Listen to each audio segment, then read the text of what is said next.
Tuned as our broadcast will start soon.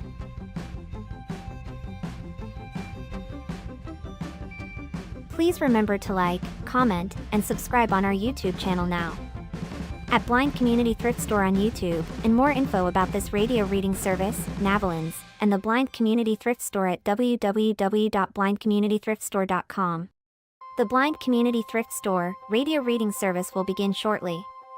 We will be reading local news from around the Southwest Missouri area, Monday through Friday, 10 a.m. to 12 p.m. on YouTube, KSMU, and on the Audio Reader Network at Kansas University. For more information, please visit us at www.blindcommunitythriftstore.com. Please stay tuned as our broadcast will start soon.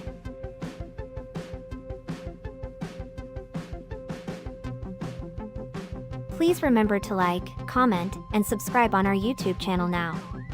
At Blind Community Thrift Store on YouTube, and more info about this radio reading service, Navalins, and the Blind Community Thrift Store at www.blindcommunitythriftstore.com. The Blind Community Thrift Store radio reading service will begin shortly. We will be reading local news from around the Southwest Missouri area, Monday through Friday, 10 a.m. to 12 p.m. on YouTube, KSMU, and on the Audio Reader Network at Kansas University. For more information, please visit us at www.blindcommunitythriftstore.com. Please stay tuned as our broadcast will start soon.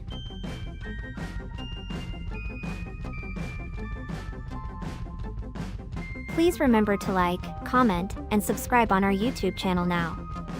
At Blind Community Thrift Store on YouTube, and more info about this radio reading service, Navalins, and the Blind Community Thrift Store at www.blindcommunitythriftstore.com. The Blind Community Thrift Store radio reading service will begin shortly.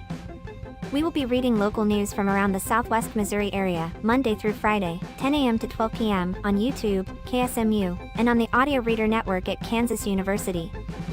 For more information, please visit us at www.blindcommunitythriftstore.com. Please stay tuned as our broadcast will start soon.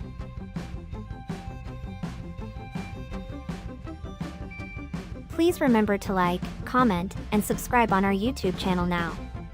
At Blind Community Thrift Store on YouTube, and more info about this radio reading service, Navalins, and the Blind Community Thrift Store at www.blindcommunitythriftstore.com. The Blind Community Thrift Store radio reading service will begin shortly. We will be reading local news from around the Southwest Missouri area, Monday through Friday, 10 a.m. to 12 p.m. on YouTube, KSMU, and on the Audio Reader Network at Kansas University. For more information, please visit us at www.blindcommunitythriftstore.com. Please stay tuned as our broadcast will start soon.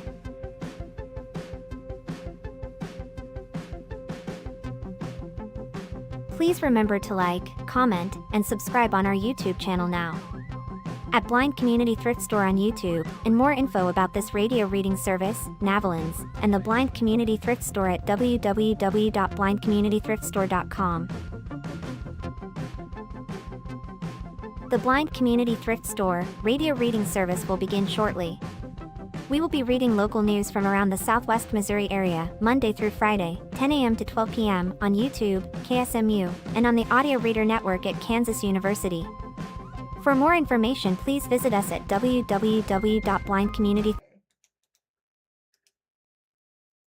But okay, it's like a Gen Xer. He basically lives in a I don't care what anybody thinks of me thing. Well, I think we have different opinions on the character, but that's okay because media is meant to be interpreted differently.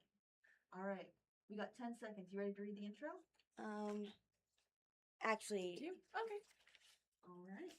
And then we'll put this over here. The time is 10 a.m.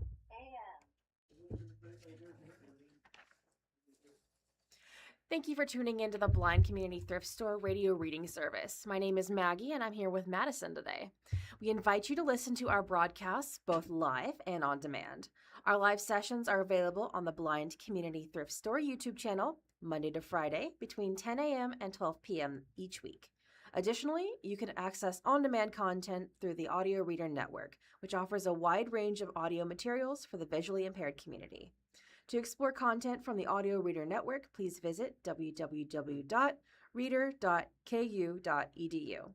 This site provides details about accessing content via Amazon Alexa, Audio Reader Network mobile app, and information on receiving a radio to listen to the broadcast by KSMU Radio. All broadcasts are played over KSMU's subcarrier airwaves at 67 kilohertz on 91.1 from 3 p.m. to 5 p.m. Monday through Friday. Contact Audio Reader Network for more information on receiving a pre-programmed radio.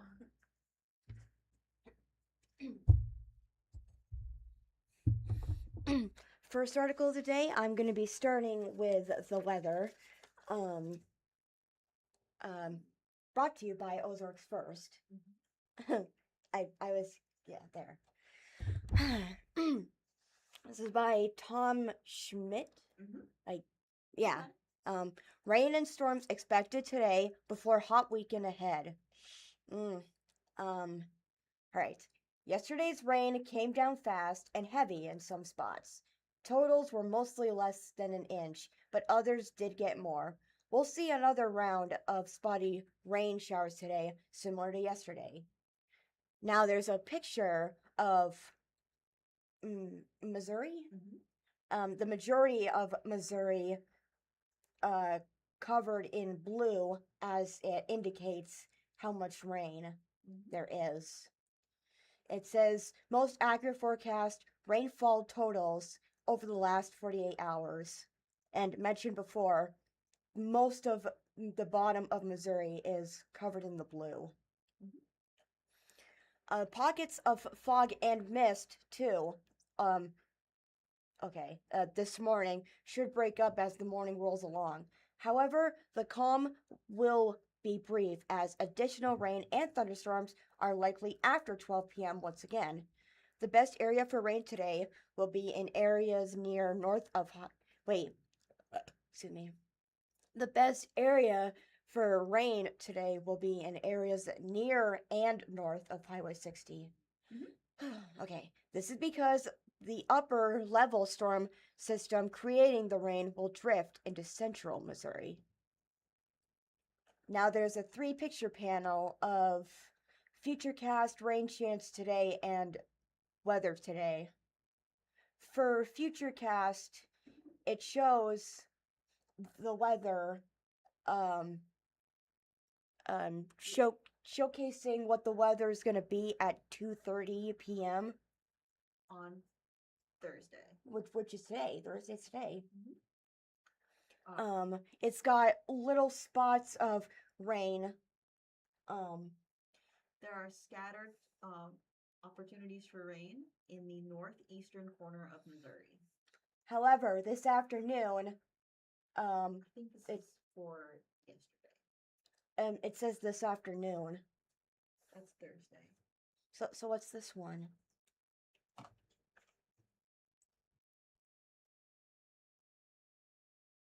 I guess they are saying that before 2 o'clock, it's going to say that there's a rain chance across the entirety of Missouri. Where at 2 o'clock specifically, there will be scattered rainstorms in the northeastern corner. But it looks like they'll lessen down. Yeah, it should thin out. Yeah. As mentioned earlier, yes. Rain chance today, there's a picture next to Futurecast, and it shows the entirety of Missouri covered in green as it indicates that there's rain. However, at 2:30, we'll be getting some rain spots as the rain kind of drifts away into the west. Northeast. Oh, northeast, not west. Okay. And finally, there's a most accurate forecast today, and it shows a corner of Missouri not colored in, but the majority of Missouri is colored in green, with the green indicating scattered storms, with the majority of temperatures being in the upper 80s. Showers will Showers will fade away this evening and will mainly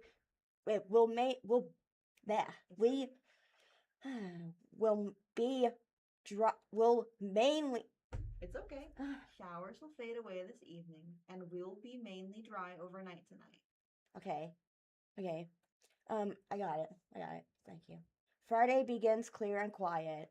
A few clouds will develop for Friday afternoon, and we may even squeak out. What? We may even squeak out an isolated rain shower later in the day. Otherwise, temperatures will be warmer, around 90 degrees. I almost said percent. It's okay. We're gonna keep going. Yes. Now there's another three picture panel of Friday's forecast at 4 p.m. showing spotty a few rain spots in Missouri. In the southern. In the southern part of Missouri. As for Friday afternoon, it's got the entire state of Missouri in green. And for tomorrow's weather, we got south winds from 10 to 15 miles per hour, with the temperature being in the upper 80s and the majority of the weather being partly sunny. Partly sunny, partly cloudy. Yeah, there's not a lot of sun, but there's not a lot of clouds either. But no, that's not right. It's okay. For some, there will be more clouds than others, but there won't be a completely clear sky.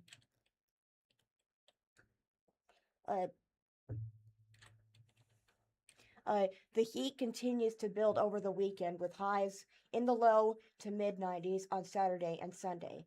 There is a low chance of pop-up rain showers during the afternoon both days, as a weak cold front stalls northeast of the area, but most spots will be dry and sunny this weekend. Now there's another picture of the weekend forecast. Friday is sunny and warm. Saturday is sunny, hot, and humid. And Sunday is hot and humid, maybe a shower. Hot weather keeps on coming early next week. A cold front will drift its way south into the Ozarks overnight, Monday into Tuesday. Timing may change, but there will be a slight chance of rain when the front arrives early next week. Now the last picture shows into next week. Does it cool off by Wednesday? And it shows the cold front. It's okay. It shows a graphic of the entirety of the United States, with, in the northern east section, a strip of words says flat trow in the east, and in the center of the United States, just above Texas, it says there is a summer ridge with a circular graphic and an H in the center of it to mark the heat dome in the center of the United States, as well as in the southern parts of the United States above Florida through Louisiana and Texas. There is a graphic that says, how strong is the cold front, with a visual representation of the cold front underlining those words. The question is how much impact that cold front will have on the heat. Humidity levels should come down, and it should run at least a little cooler through the middle of next week. Today, July 16th, is National Corn Fritters Day. It fries up deliciousness every year, every July 16th. This holiday celebrates the crispy golden brown treats that originated in the South and have become a beloved snack and side dish nationwide. Mix up a batch, experiment with new flavors, or seek out your local spot to try these summer staples. The emoji of the day is the ear of corn.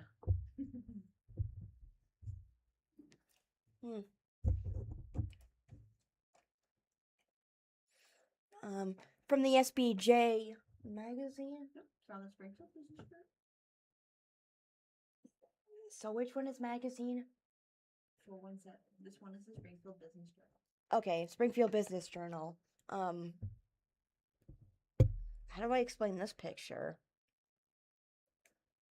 Describe it like you usually would. It shows people in a crowd at some sort of school or something. All right. No, that can't be a school.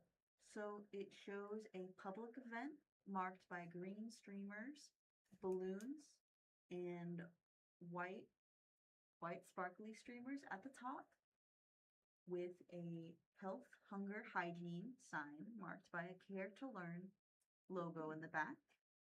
There is a woman handing a bag full of nondescript items as they are out of view of the camera to another woman and a child who are accepting the bag.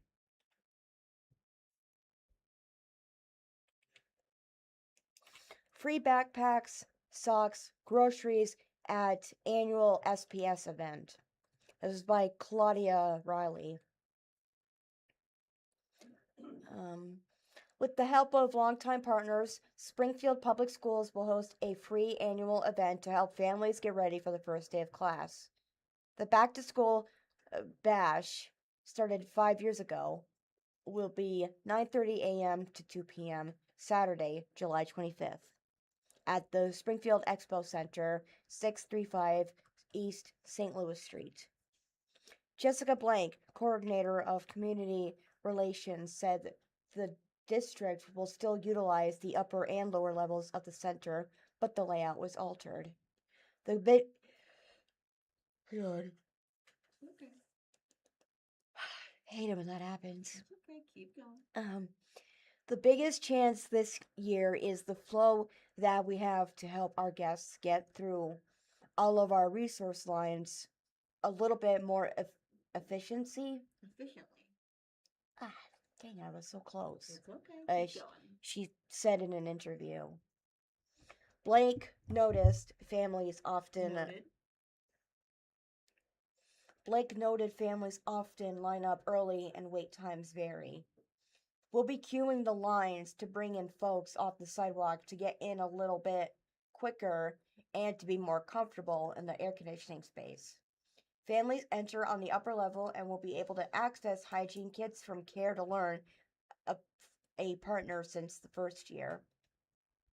The SPS Back to School Bash is an incredible resource for Springfield Public School students and families, and we're grateful to play a part in helping children start the school year with confidence, said Andrea Harp, Vice President of Marketing and Communications for the nonprofit. Right? Okay. At the end of the day, every child deserves access to their essentials, and they need time to succeed, including basic hygiene items. These are critical necessities that help so many students show up to learn, or ready to learn. I got it. Cox Health will be set up in a private area nearby to provide the physicals required for participation in athletic Mhm. and what Extracurricular. activities. Blake said this year Immunizations. will not be available on site because Cox Health is using Care Mobile to visit sites this summer and fall to assist families. Parents can enroll students, apply for free and reduced price school meals, and pick up free socks. On the lower level, there will be free backpacks, prizes, entertainment, a hiring fair, and a box of groceries from Convoy of Hope.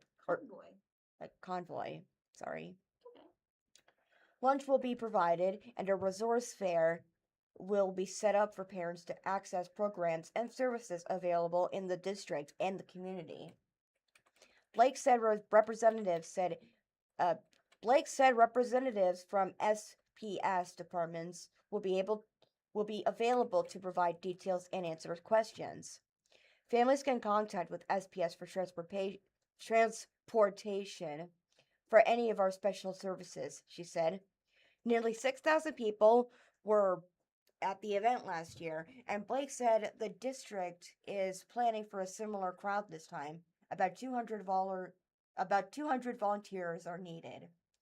We need all hands on deck to make it. We need all hands on deck to help us make it a smooth event and make sure all of our attendees feel welcome and feel like they have the support they need to get through the full expo experience. She said, SPS plans to have 4,000 free backpacks available. Each one will be stuffed with school supplies.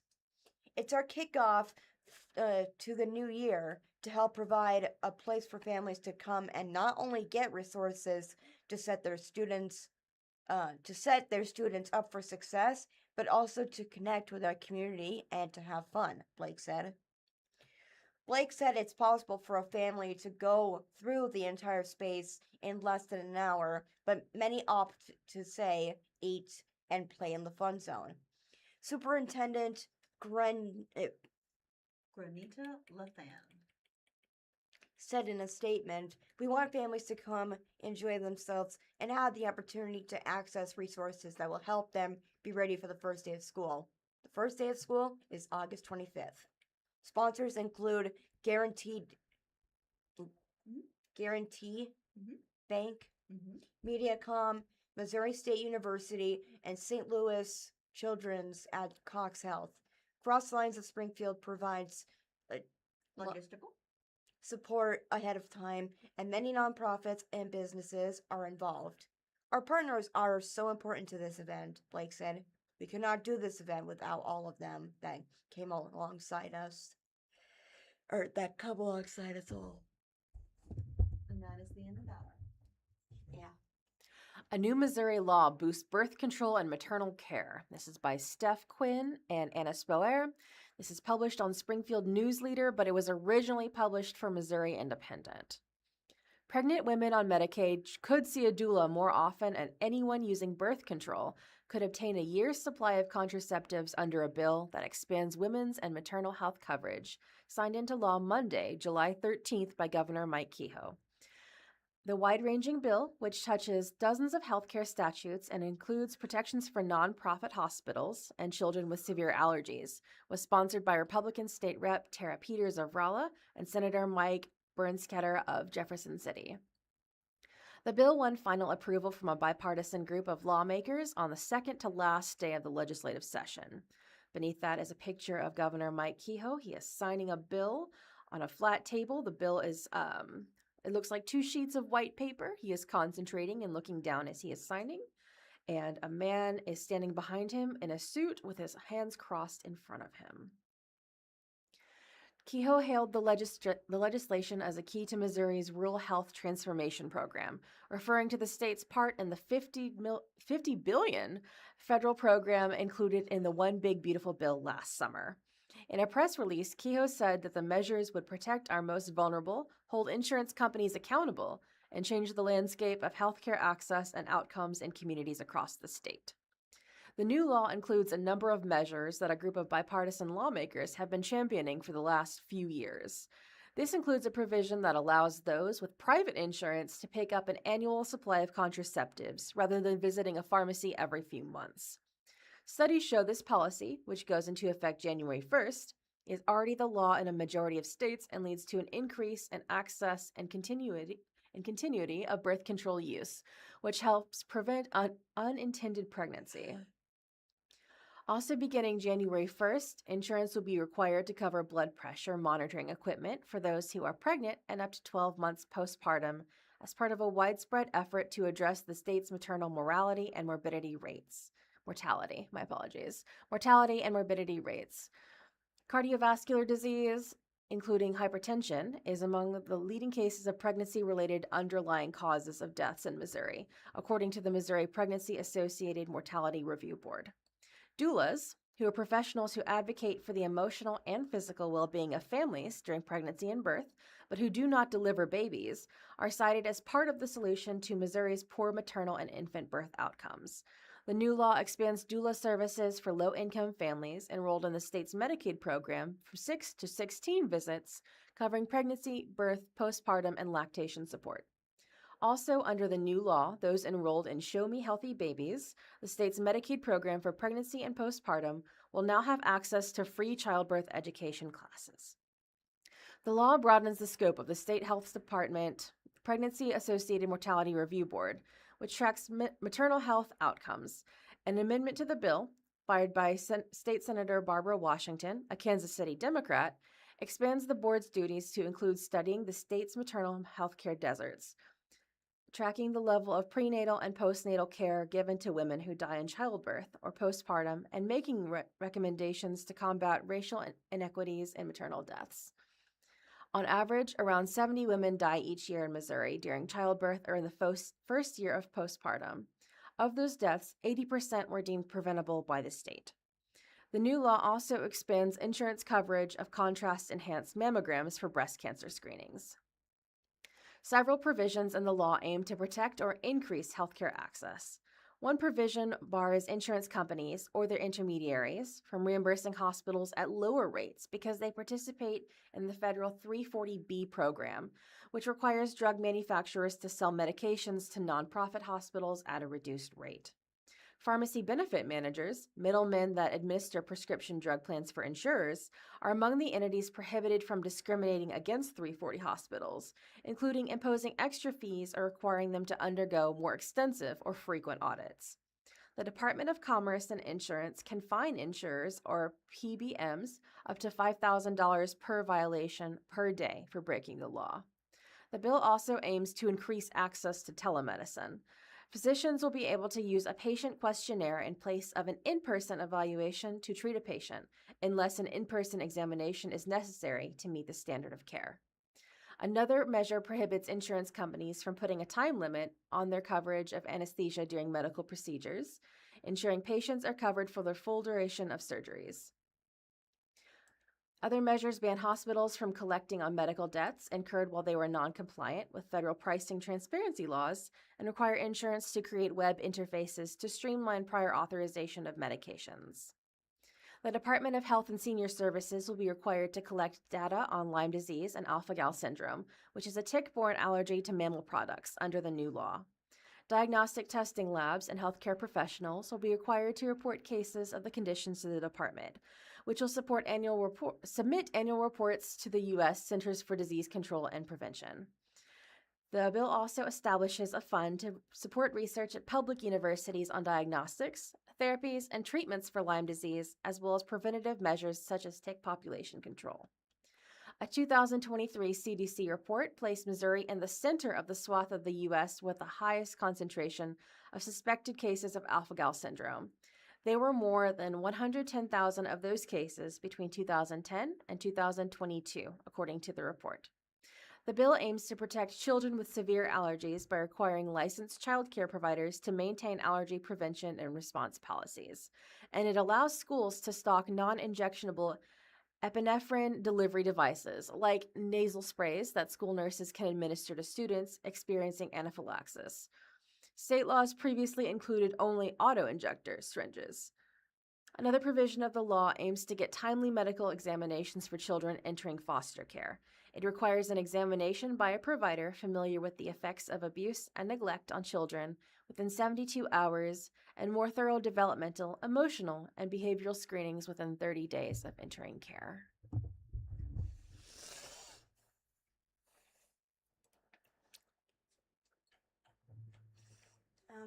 From the Springfield Business Journal, it shows, Do you want to read the title of the article first? yeah, SPS breaks ground on $58 million per Pershing? middle school project.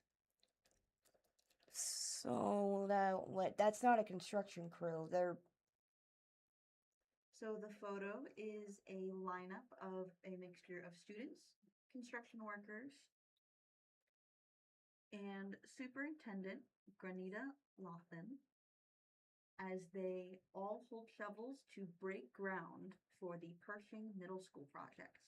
The majority of them are wearing hard hats and have a background that has the words for the project obscured by the people standing in front of it, and an American flag that is out of frame but still recognizable at the very top. Yeah. Oh, some of them are not even wearing sunglasses either. This is, Alright. yes, and this is by, I already said Claudia, right? Right. Claudette? Wait, I said Claudia earlier. It's okay. I meant to say Claudette. It's okay. It's an accident. Okay. Let's keep reading. Claudette Riley. Springfield Public Schools kicked off construction of a new Pershing. middle school with a July 9 groundbreaking ceremony. The $58 million project is part of the $220 million bond issue approved by voters in April of 2023. Over the next 2 years, a brand new middle school will raise on this site, complete with a large gymnasium and a new outdoor athletic field, said Superintendent Granita L- Lathan. in a news release. These improvements will not only provide a greatly improved learning environment, they will elevate the Extracurricular.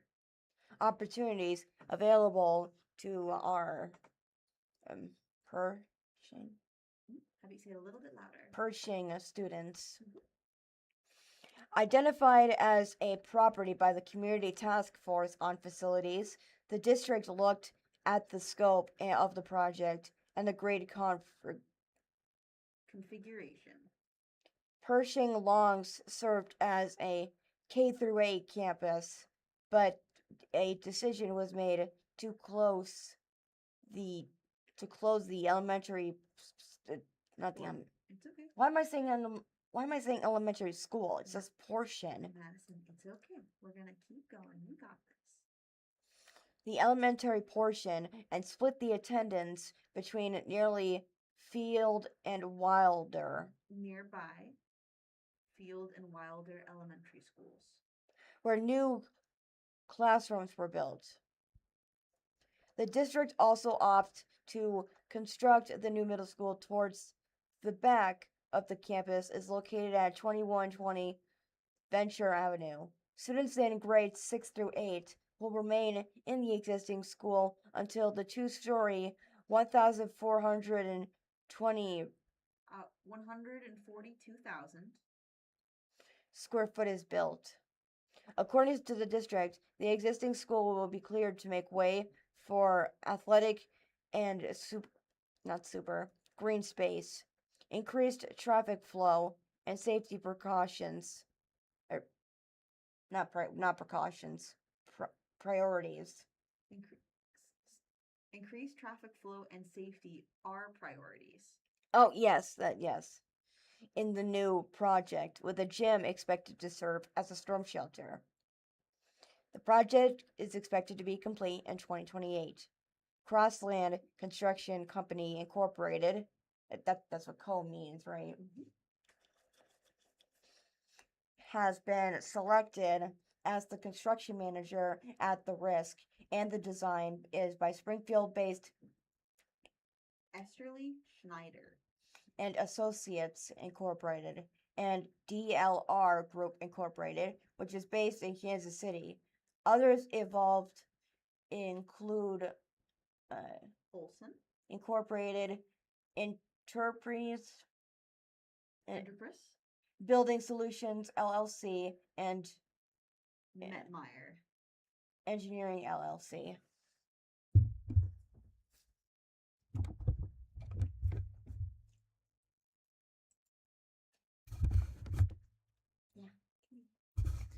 Greene County residents ask court to review commission rezoning vote. This is by Marta Mietze of Springfield News Leader. The Greene County property owners are trying to reverse a rezoning that would make way for a new subdivision just outside Willard city limits by asking the courts to find Greene County Commission's decision unlawful. Larry and Jacqueline Gray have asked the Greene County Associate Circuit Court to review the rezoning of 14.3 acres. A vacant property northwest of the intersection of North State Highway AB and State Highway EE, approved by the Commission on June 1st. The Grays own the property directly across from AB, from the property in question. Beneath that is a picture of 3 lawmakers in suits. They are sitting behind a counter of dark wood. They look deep in thought, and they are behind microphones for when it's their turn to speak. The rezoning allowed for smaller lot sizes and a single-family subdivision. The rezoning was sought by Springfield Councilman Derek Lee, the owner and developer of the property. He said the rezoning would allow the 14-acre portion of the total 93-acre property to include 8,000 to 9,000 square foot lots to match the existing subdivision north of the property. While the rezoning would allow lot sizes to be as small as 6,000 square feet, Lee said that none of the lots would be this small, and most would be very close to the 10,000 square foot lots allowed under the rural residential zoning in effect elsewhere on the property. The commission approval came after several public meetings and hours of testimony by county residents who opposed the rezoning, citing concerns of how increased density would impact traffic, sewer capacity, and overall county infrastructure. Initially, Lee had sought to rezone the entire 93 acres, which would have included roughly 280 lots, but scaled down to ask for rezoning after the initial public hearing. The entire project, dubbed Auburn Meadows, has been split into several phases, with the first phase at the very north of the property recently purchased by Springfield-based Bussell Homes. The legal action is being advanced under state law that allows any aggrieved person to ask the circuit court to review commission decisions and reverse them only if arbitrary and unreasonable. The Grays make their argument for reversal through several points in the petition filed June 30th. One of those is that the rezoning runs counter to the county's comprehensive plan, which designates the area for rural residential uses. The new zoning district, Urban Residence District, conflicts with that designation, the petition argues. The property owners also claim the commission acted illegally when it approved the rezoning after the Greene County Planning Board recommended denial in a 4-3 vote. The petition argues state law only allows county commissions to overrule planning board decisions when proposals for improvements in incorporated portions of the county are brought forth by a municipality, county, or public board. Beneath that is a picture of several residents sitting in pews. They are all facing the front of the room. They have papers on their laps. They are reading those papers and or looking very deep in thought as they are listening. State law also notes that the commission can only review the case limited to the recommendation and report of the planning board, unless it finds additional evidence was improperly excluded at the hearing or could not have been reasonably produced. The petition for court review claims the commission questioned several witnesses to justify the county commission's approval. One of the main differences between the June 1st commission meeting and previous public hearings was the availability of the City of Willard's representatives, which spoke about water and sewer capacity. The Grays also claim the commission's decision was arbitrary and unreasonable, as it does not consider the character of the surrounding properties, primarily rural and agricultural, or the fact that the land can be developed without rezoning. According to the court document, only 8 of the 167 residential lots in the nearby subdivisions fall below the 10,000 square foot lot size allowed under rural residential zoning. There is no UR1 zoning anywhere in the unincorporated rural Greene County, the petition states. The only UR1 districts in Greene County are located inside or adjacent to the urban core of the city of Springfield. The review request also argues that this is an example of spot zoning. While this concern was brought up during the June 1st hearing, county staff indicated that because the uses remain residential, it would not be considered spot zoning. The Grays are also asking the court to stay the commission's decision to prevent enforcement of the zoning change while the court reviews the matter. In order to protect the integrity of the process and the integrity of county court and circuit court, I cannot comment on any open case, said presiding commission Bob Dixon. Lee could not be reached for comment by publication deadline. The case has been assigned to Associate Circuit Judge Philip Furman.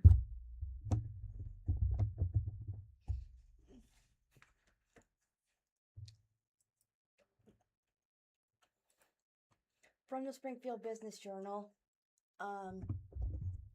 there's a picture of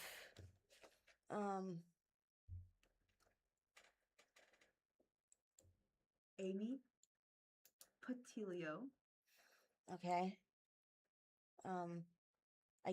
I got Amy, but I didn't know her last name.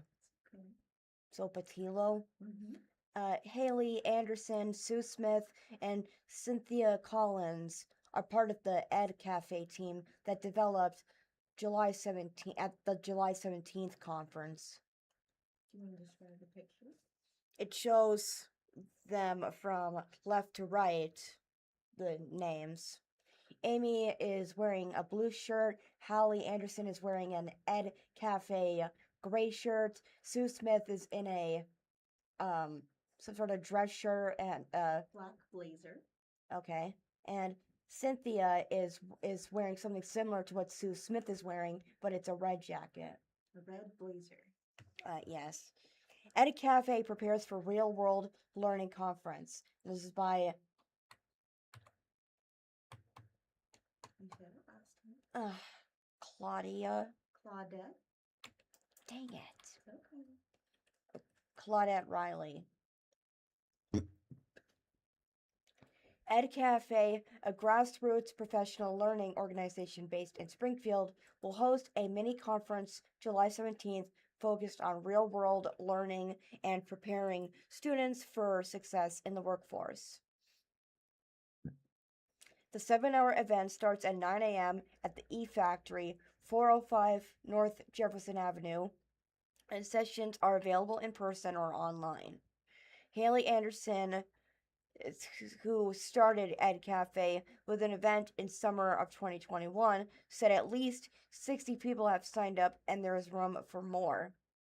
She said Ed Cafe intentionally Initially.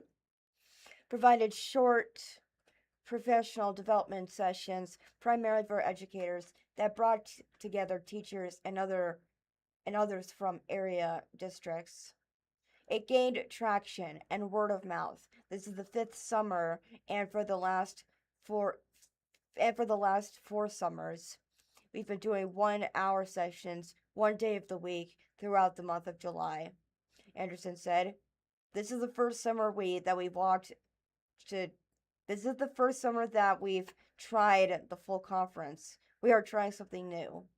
The cost is $10 to participate virtually and $15 to attend in person with a lunch included." Anderson assembled the Ed Cafe team, including Sue Smith, Amy Patillo. and Cynthia Collins, in collaboration with the University of Missouri's EMINS program, Missouri State University, Missouri Works Initiative. the University of Missouri, Missouri State, The University of Missouri Extension in Greene County. whoops, Oh, Yes. I apologize. EMINS program? yes, Missouri State University, Missouri Works Initiative, Mm-hmm. the University of Missouri Extension in Greene County, and the city's Workforce Development and Economic uh, vitality. Department. Anderson said Ed Cafe patterned with the school. Partnered. Huh? What did I say? It's okay. Ed Cafe partnered. Where? Anderson Ed Cafe partnered with school districts in Springfield. Ash Grove was clever. Ash Grove. Ash Grove, Clever, Nixa, and Republic, along with the Greatest Ozarks cooperating school districts as the Success Ready And the Success Ready. Students Network. The event includes keynote speakers, breakout sessions, panels, workshops, and roundtables highlighting the following: real world learning and career connected education, appreciating apprenticeship is a workforce training model, Innovative. hiring practice practices hiring practices with and talent pipelines. okay. Entrepreneur, agriculture, healthcare, and emerging career options, and work-based trends in a future skill and needed. Workforce trends and future skills needed. Yes. Jeanette Westfall, a longtime educator, will be the opening keyhole about Will provide the opening keynote about why the real world learning matters.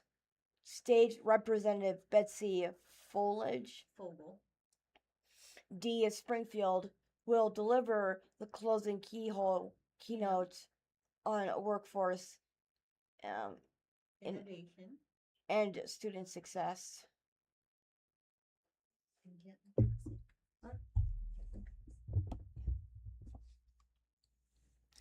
From the Springfield Daily Citizen by Brian Smoot, Time magazine recognizes several Springfield companies as best in the country.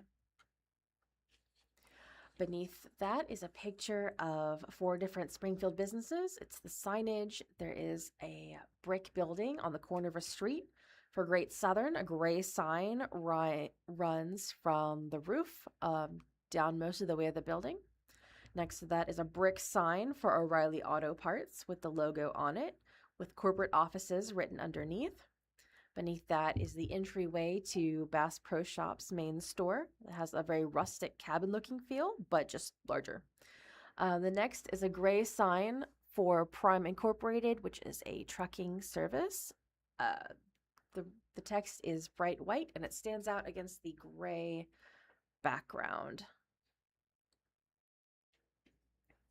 Time magazine last week released a pair of lists ranking businesses across the country based on metrics like employee satisfaction, company impact, financial performance, and sustainability practices. Several Springfield-based businesses were ranked among Time's 500 best private companies and the magazine's overall 1,000 best companies. Prime Inc. Bass Pro Shops among top 500 private companies. Bass Pro Shops, which has nearly 200 stores across North America, was included in the private company rankings at 57th out of 500. The outdoor gear and apparel store was founded in 1972 in the back of CEO Johnny Morris's father's liquor store in Springfield. The city is home to the flagship Bass Pro Shops Outdoor World, a massive store complete with indoor waterfalls and live animals. Springfield-based Prime Inc., a leading company in the trucking and logistics industry, was founded with one truck in Urbana in 1970 and has been based in Springfield since 1980. The trucking company ranked number 398 out of the top 500 private companies. Springfield companies among top 1,000 companies overall. 2 more Springfield-based companies found themselves among Time magazine's top 1,000 overall companies in the country. O'Reilly Auto Parts, the automotive parts retailer, began in Springfield in 1957. O'Reilly has over 6,500 locations in North America. The company ranked 248th out of 1,000. Great Southern Bank, which has 95 offices throughout 12 states, ranked 639th out of 1,000. The company started with $5,000 investment in 1923 in Springfield. It has since expanded to Arkansas, Kansas, Iowa, Illinois, North Carolina, Nebraska, Minnesota, Texas, Colorado, Georgia, and Arizona. Regional businesses also ranked on lists. Several other regional businesses or businesses with large Springfield presences appeared on the lists. Carthage-based diversified manufacturer Leggett & Platt ranked 826th out of 1,000. Jack Henry & Associates, a banking technology company based in Monette, ranked 613 out of 1,000. Arvest Bank, which is based in Bentonville, Arkansas, but has a presence in Springfield, ranked 383 out of 500 on the private company ranking. Knowing this honor comes straight from our associates' feedback makes us incredibly proud of the enduring culture we continue to shape together, said Eileen Wilkins, Chief People Officer at Arvest, in a press release. The inaugural private company rankings and the overall rankings are a joint venture between Time Magazine and statistics portal Statista.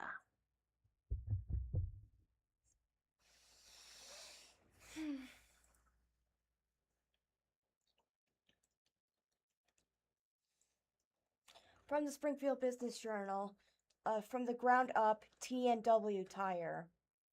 553 Clark Way, Stratford. This is by Karen Krego. Owner T&W Tire LLC. General contractor Rich Kramer. and Construction Inc. Architect Cochran Cochran. Engineering. The engineer is Cochran Engineering. Civil, structural, and mechanical, electric, and plumbing. 30,000 square feet is the size. The cost and the leader are undisclosed. Lender. The cost and the lender are undisclosed at the time. The estimated completion is December, and the project description is this.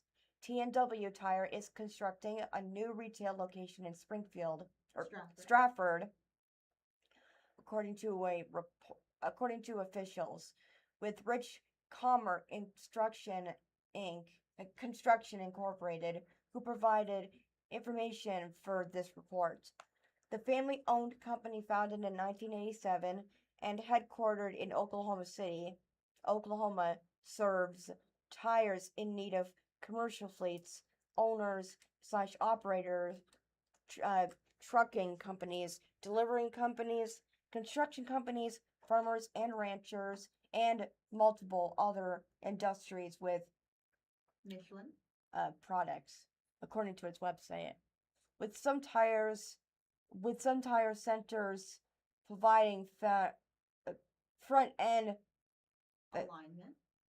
prepared for commercial over the road trucks, as well as a passage. As well as passenger vehicles. Oh. T&W Tire operates a location in Springfield 2725 in Northeast Gate Avenue, with other locations in Missouri, Oklahoma, Kansas, Louisiana, and Texas. Can you describe the picture? How would I describe that one? It's all boarded up. So the picture is a construction site of an unfinished warehouse. Okay. With the door marked by a thick sheet of wood, as well as a bulldozer in front. And the ground is turned up with mulch, red clay, and dirt. Yeah. Do you want to read the second article? Because it was short.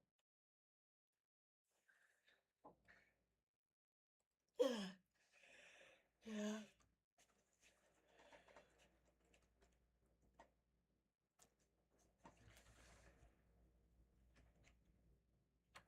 Madison, would you like to read it or pass it? I'll read it. I'm just seeing how long it is. Okay, well, let's keep going. Another one from SBJ Magazine. How do I explain this one? So let's read the title. Bond proposal for new Andes HQ given first reading by Springfield City Council. And this is a graphic. Would you like to read the title of the graphic? I don't understand it. Cost benefit analysis. So there is a graphic labeled the cost benefit analysis for the Andes HQ with a summary of tax impact, listing the areas that would be impacted by this move, by the Andes HQ being moved into Springfield. The caption describes it as a cost-benefit analysis presented by Springfield Economic Vitality staff during a presentation on a bond proposal for Andes frozen custard. Do you like to read the lines from it? Springfield are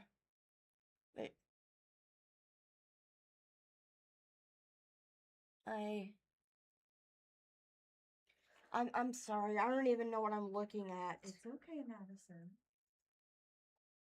So again, the graphic presents the different taxing jurisdictions with their levy, the number for the project, projected tax without abatement, pilots, and abatement. The total for levy of this summary of tax impact would be $6,220. Oh, I apologize, $60,220. For the no project, $98,835 for projected taxes without abatement, $5,297,102, pilots, $1,599 or $599,744, and abatement, $3,727,359. Or I do apologize, $3,727,359. And the taxing jurisdictions that are being considered. Would you like to read this list?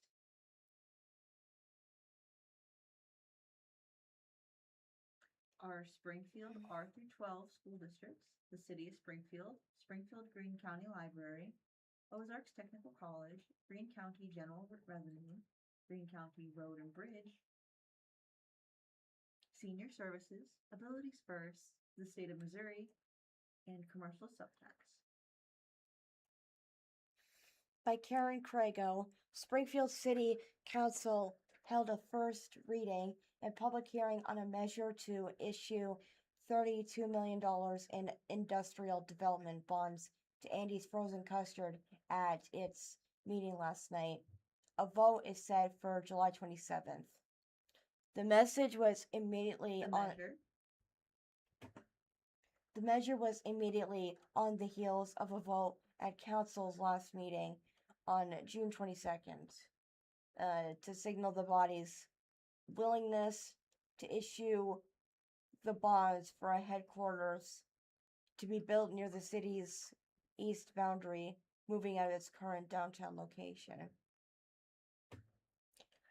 Last night, council heard a presentation on the bond proposal, which would use Chapter 11 of Chapter 100. That's what I said, Chapter 100.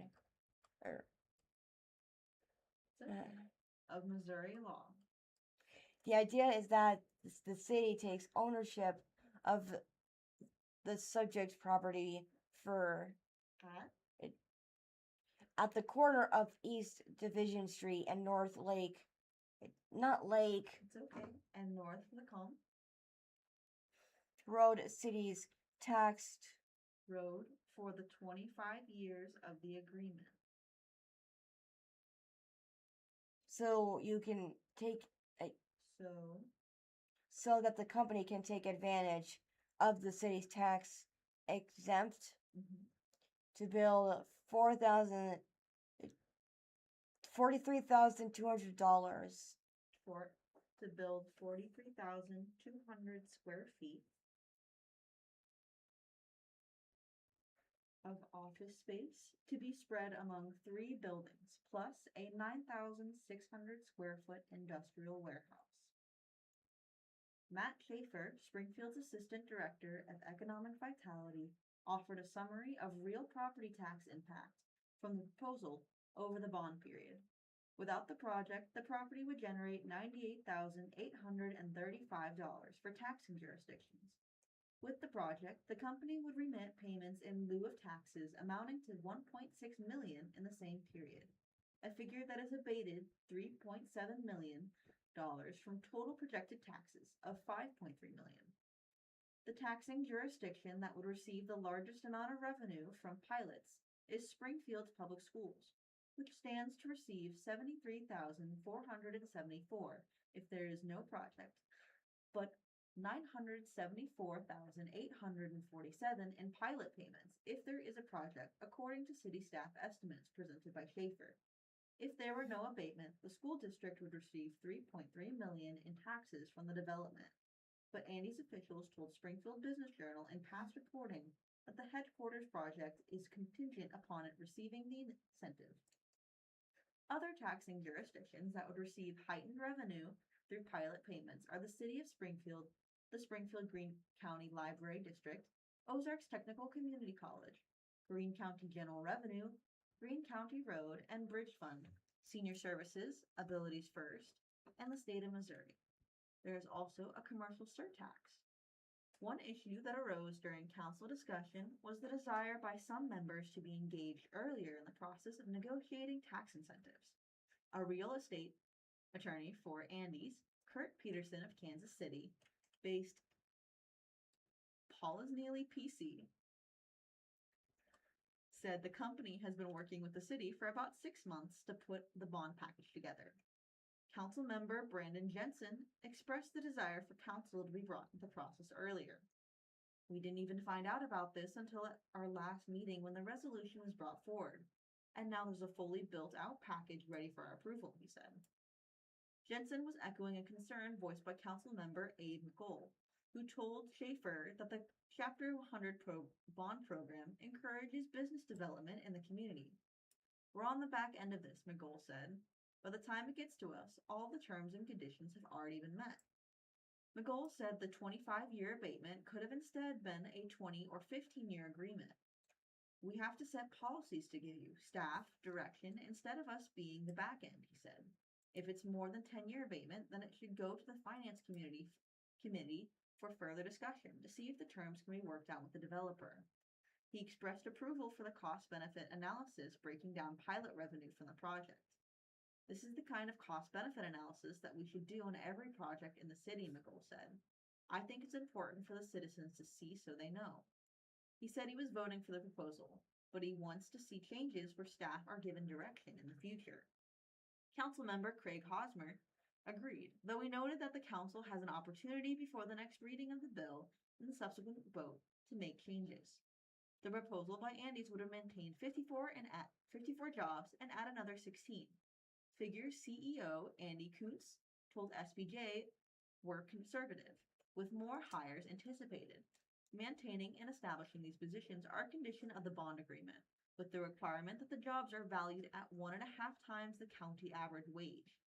The proposal estimates that the 16 new positions would earn an average of $95,000. Kuntz spoke to council to discuss his company's history, and he expressed a desire to stay in Springfield. Jensen asked if he was willing to delay consideration of the proposal to consider a campus-style development within the downtown area, and Kuntz said he was not. On another area of concern expressed by Jensen, Kuntz said he did intend to use local contractors in the work. Jensen had asked for the use of local contractors to be included as a provision of the agreement, but it is not included in the terms as they currently stand. And that is the end of that article.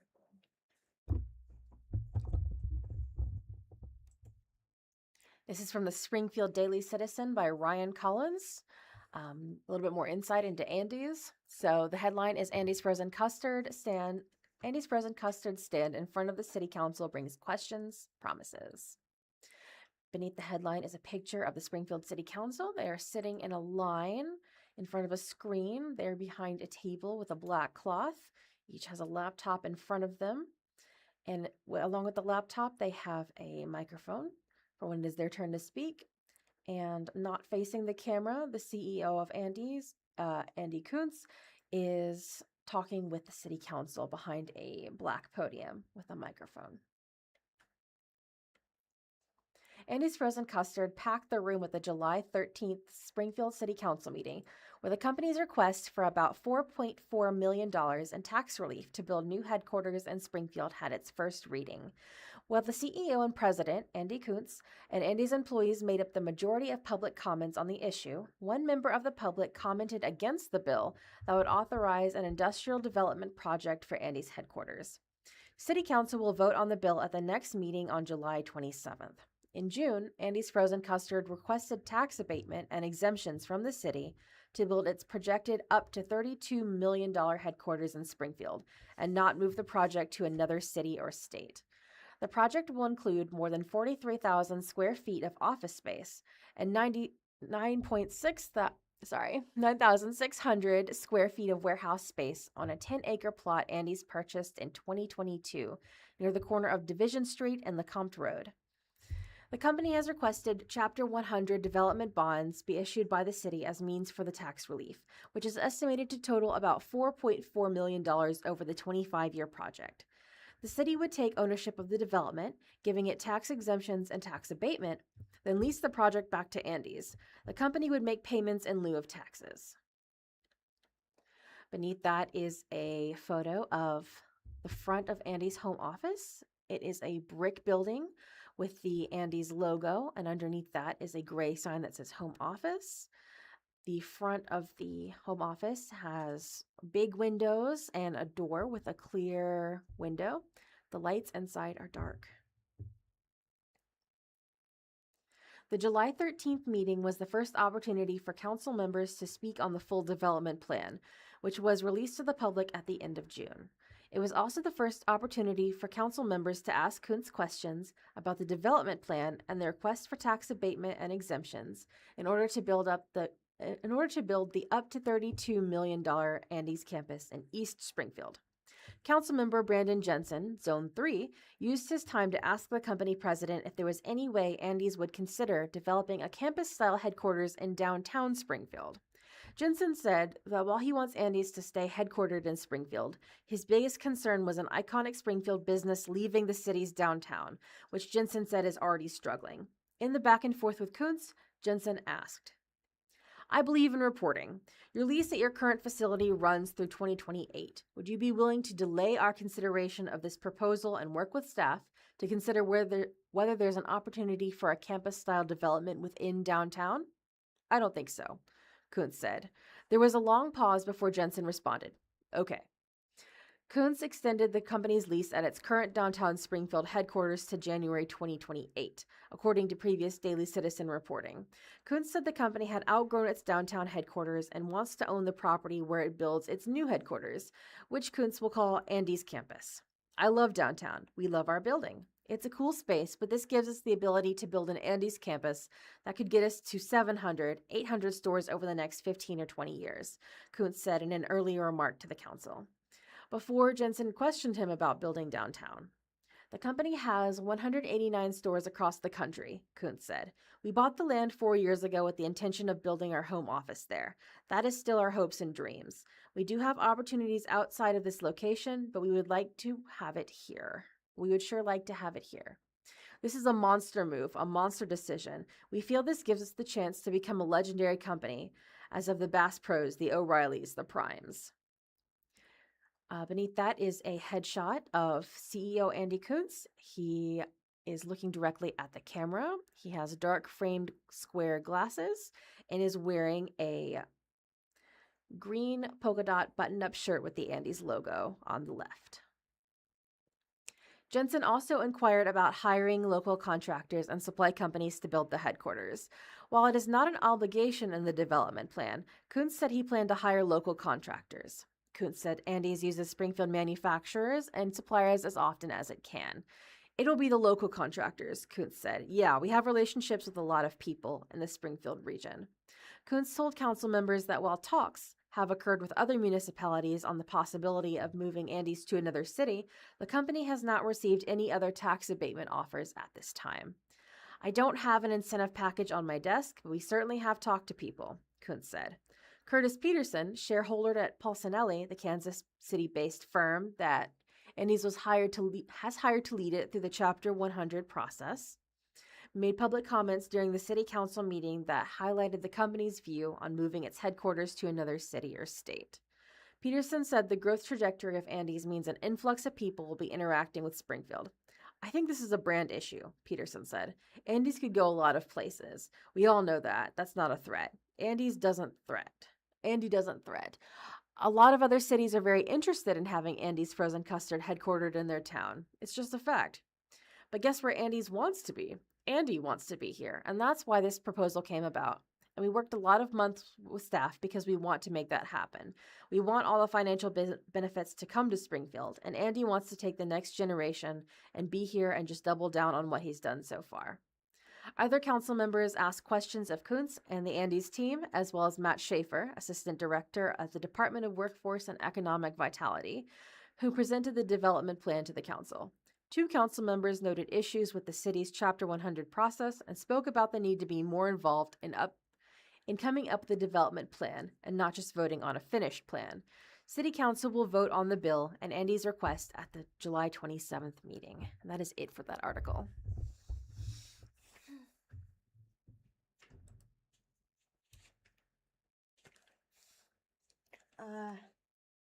We are broadcasting live from the Blind Community Thrift Store in Springfield, Missouri, located at 2713 North Kansas Expressway. Find amazing deals Monday through Friday, Saturday 9 a.m. to 6 p.m. Help the blind, help the community.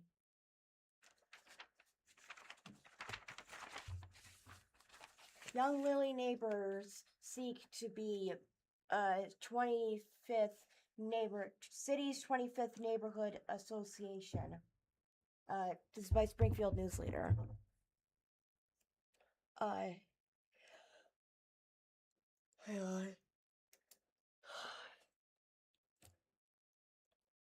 on. A group of residents. Oh, Hope Davis. A group of residents in the Young Lily neighborhood, southwest of Chestnut Expressway and West Bypass, are organizing a new neighborhood association. The neighbors started a steering committee to establish the association after connecting online about wanting a more connected community and the benefits that come with organizing. The 4-person steering committee held an ice cream social Friday, July 10th, outside Fountain of Life Christian Fellowship to garner interest from neighbors and spread the word about the first neighborhood-wide meeting, July 28th. There, the neighborhood association will take care of the nuts and bolts of registering with the city, including approving bylaws and voting in a board steering committee member, Gabriel Yes. said. Yeah. Now there's a picture of Gabriel Yes. on the left as he's next to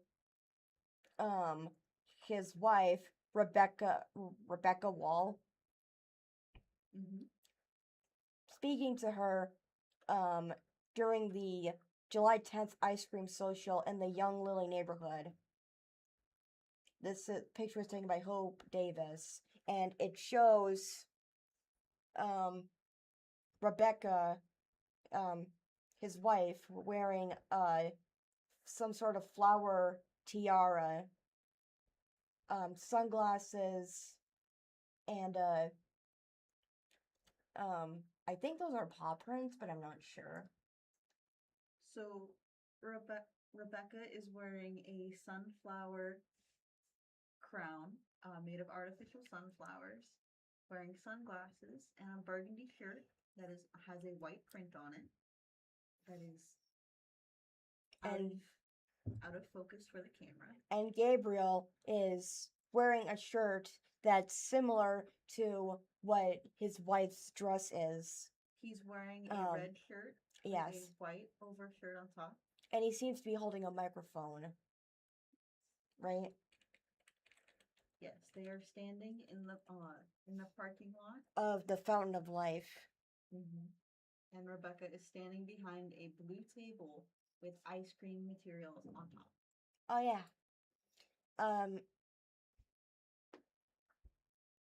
Yes. What? Yeesh. Young Lily residents to enjoy the benefits of a registered neighborhood association like the city's Great Neighborhoods Grant Program that provides funding for efforts like neighborhood cleanup events. When he and his wife, Rebecca Wall, lived in the West Side, they said the neighborhood association organized events like large trash pickup days and group yard sales. After buying their home in Young Lily, the couple looked for ways to build relationships with their new neighbors and looked online for a neighborhood association they could join. No association existed, but they connected with neighbors who had been wanting to establish one and make improvements in the area. One neighbor, Alicia Smith, posted about forming a neighborhood group in 2025 to mixed responses. Smith worked on community events through her job with the city and wanted to see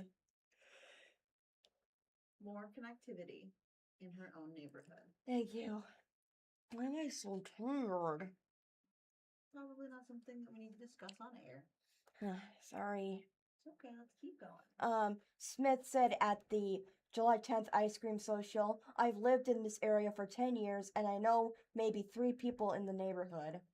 But, Anna Grob? Yep. Gorb? Nope, you had it right the first time. Okay.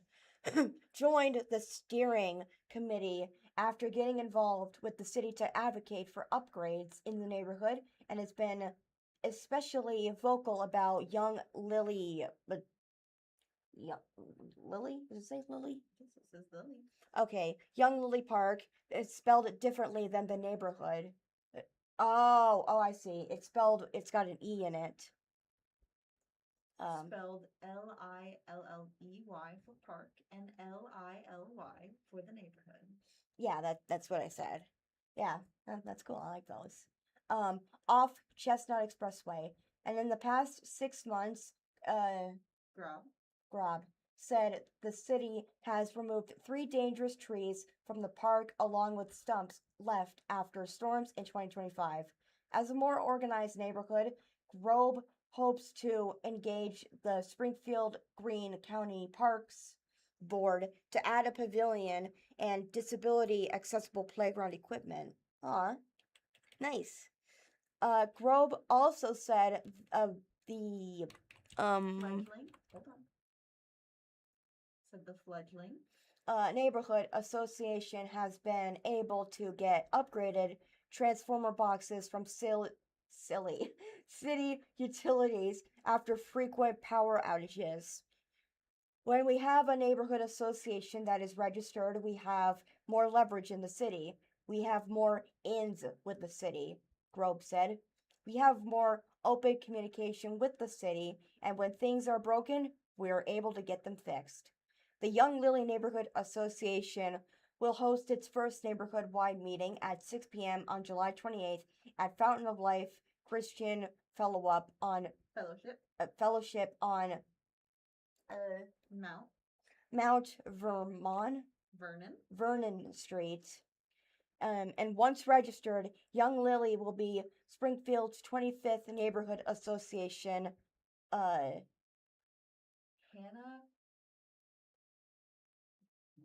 Knopf? KNOPF. I am so sorry if we're pronouncing the name wrong. But I think it's Knopf. A senior planner for the city said at the July 10th event. This is from the Springfield News Leader. Cutting through parking lots in Missouri can still get you fined. This is by Ahmed Jawadi, originally for USA Today Network. We've all been there. You're stuck in traffic, waiting to turn right, and the light is taking forever to turn green. As you anxiously wait for it to change, you spot a gas station or business next to you, and the idea of cutting through their parking lot to get around the light sooner pops into your head. And while most of us love a good shortcut, is it actually legal in Missouri to cut through parking lots to bypass traffic control signals? Here's what to know. Missouri defines traffic control signals as any device, whether manually, electrically, or mechanically operated, by which traffic is alternately directed to stop and to proceed. These devices generally consist of red, yellow, and green lenses installed from top to bottom, with some also allow having yellow and green arrow lenses. They are placed throughout cities and towns to help promote safety and efficiency on roads for motorists. While there is no statewide law that specifically makes it illegal to cut through a parking lot to get around a red light, the practice is still illegal in many Missouri cities through local municipal ordinances. Springfield City Code, for example, explicitly states that the driving of a motor vehicle onto, across, and out of any commercial property on the corner of any street intersection without stopping on the property for the purpose of transacting business solely to avoid a stop sign or traffic signal is prohibited. Columbia also has a similar ordinance which states that no person shall drive across any private or public driveway, parking lot, alley, or yard in order to avoid stopping at an intersection controlled by an official traffic control device. Given that there isn't a state law regarding cutting through parking lots to avoid traffic lights, it's up to each city to set penalties for the move. A driver in Springfield can be issued a summons for cruising a posted lot or avoiding stop signs or traffic signals, according to Springfield Police Department. That means you could be facing a fine of upwards of $109 for the infraction. And while Columbia doesn't specify what the offense would be charged under, a red light violation in the city will cost you $92. With all that in mind, it's probably a good idea to just wait out the red light and relish in the slow speed of life.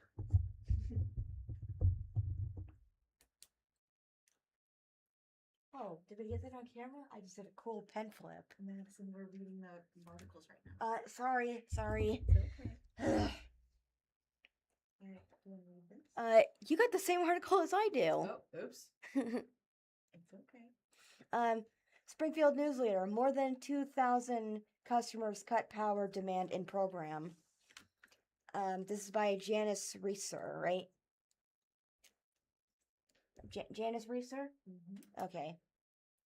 More than 2,000 customers enrolled in city utilities peak rewards program helped reduce electricity demand by 2.4 megawatts during the utilities' first demand response event of the summer. The reduction occurred during a June 30th peak awards event in Springfield. The energy savings were enough to power about 2,000 homes during the period of highest electricity use, according to a community announcement.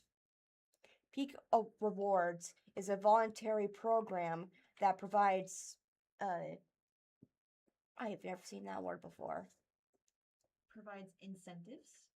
to customers who allow temporary adjustments to eligible smart thermostats during periods of high electric demand. Customers receive a $50 enrollment Incentive. for each eligible thermostat and a $25 annual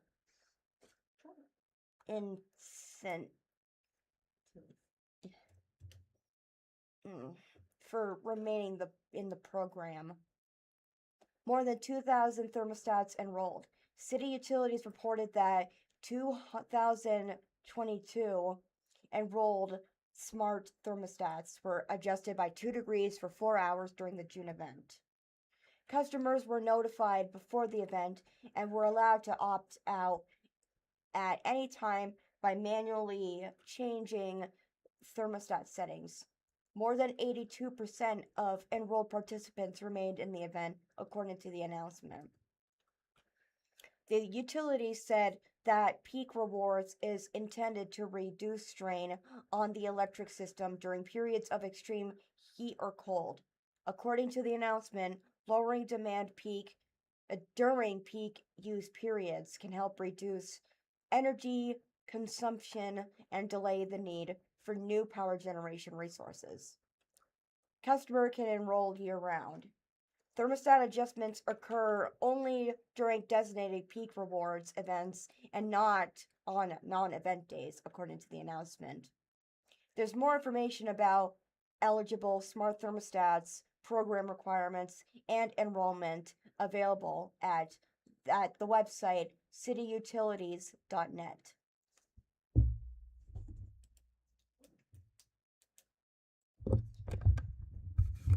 This is from the Springfield News Leader. When will the sun rise in Missouri if daylight savings stays all year? Originally for the USA Today Network by Ahmed Jawadi. The United States is one step closer to making daylight saving time permanent across the country.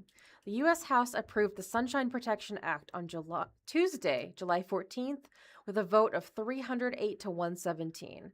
The legislation would end a twice-a-year clock changes by keeping the country on daylight saving time year-round. President Donald Trump praised the vote on social media, calling it great news for America. The bill now heads to the U.S. Senate for a vote. If approved, it will then head to the president's desk for his signature.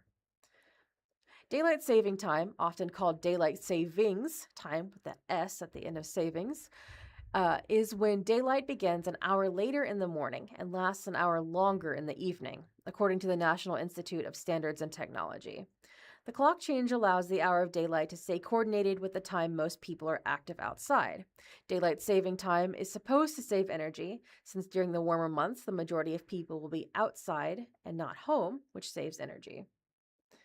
Under the Uniform Time Act, states can exempt themselves from observing daylight saving time, although most states continue to practice the tradition, including Missouri. A few do not. Arizona, outside of the Navajo Nation, does not follow the practice as residents don't want to make their days any longer, given the state's extremely hot summers. Hawaii also doesn't observe daylight saving time, as its proximity to the equator means it gets enough sunlight through the day, regardless of the time of year.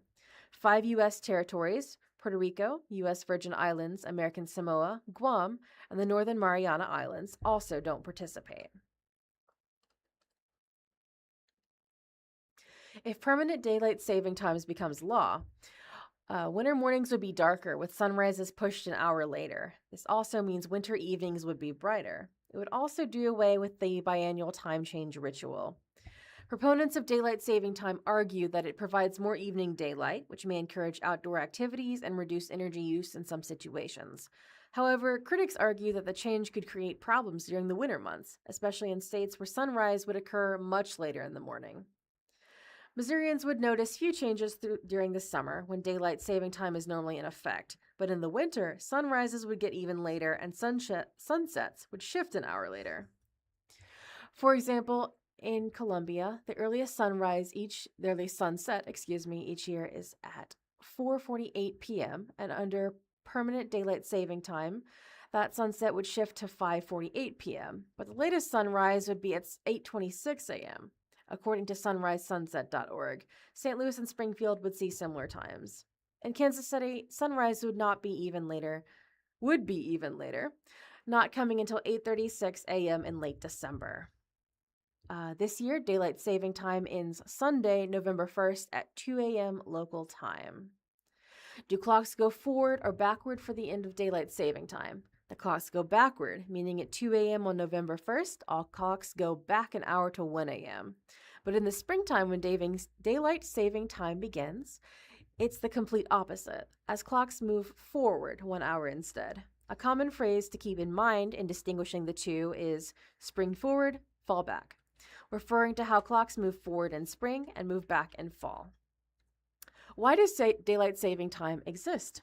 The idea of daylight saving time was first introduced in an essay by Benjamin Franklin titled An Economical Project in 1784, but the concept we know today was actually first proposed in 1895 by a New Zealand entomologist named George Hudson, who recommended a 2-hour time change because he wanted to have more daylight after work to go bug hunting in the summer. However, it wasn't until World War I that several countries, including the United States, began adopting daylight saving time as a means to conserve electricity and fuel, thus reducing costs in the war effort. It would become official in 1918 after President Woodrow Wilson signed the Standard Time Act into law, but it was repealed a little over a year later after the war ended. Daylight saving time came back in 1942 during World War II for similar reasons, but was similarly repealed at war's end 3 years later. In 1966, with the passage of the Uniform Time Act, the biannual time change became the standard we still abide by today. When does daylight saving time begin again in 2027? It'll begin on Sunday, March 14th, 2027 at 2 a.m. local time.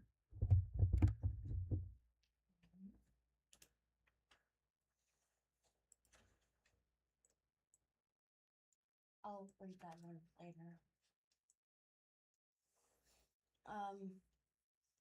From the Springfield News Leader, Wright County receives the lowest rating from state Auditor. this is by Marta Miez.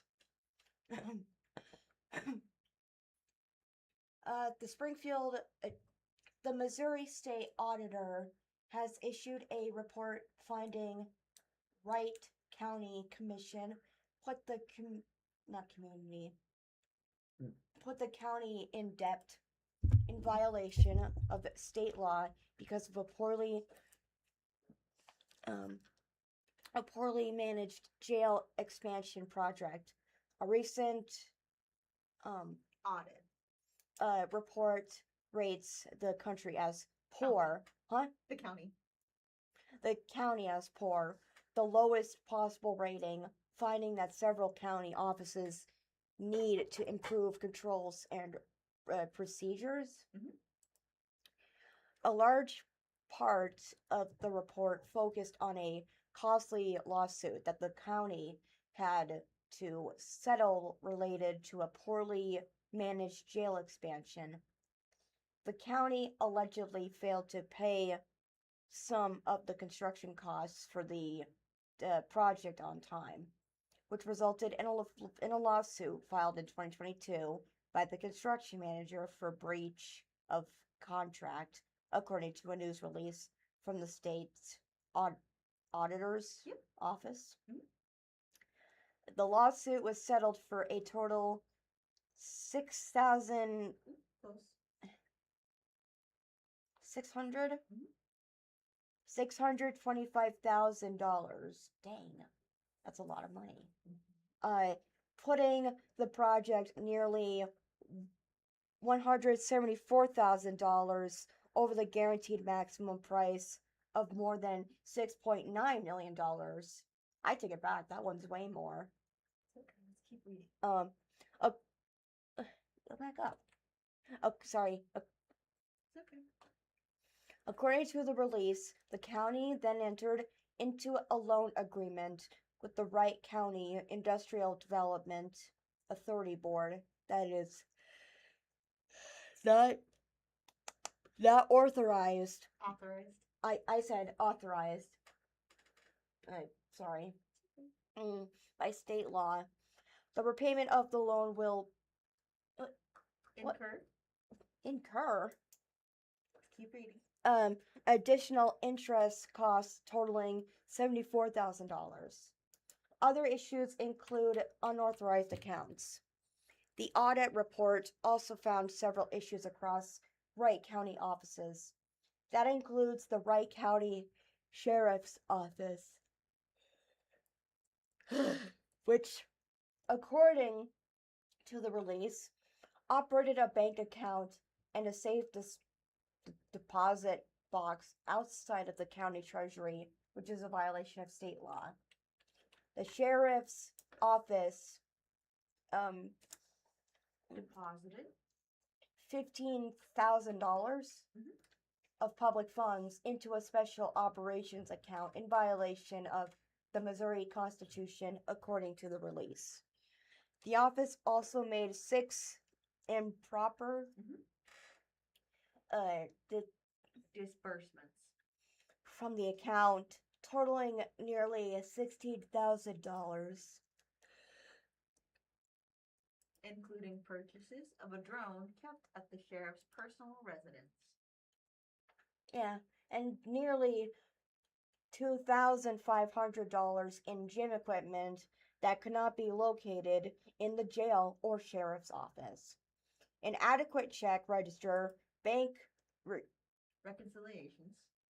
receipt slips, or other supporting documentation was not maintained for all purchases made from the account.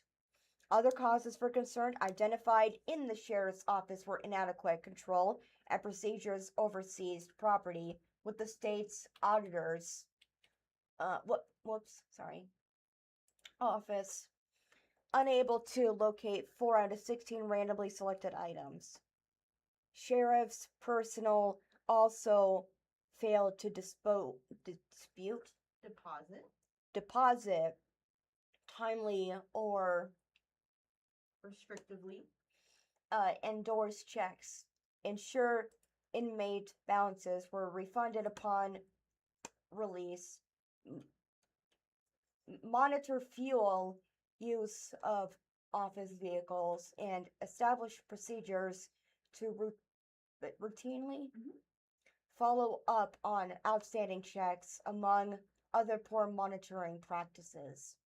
Per the report, as of September 30th of 2024, the sheriff's office had held nearly $3,000 for 237 former inmates, with more than half of this total held more than a year.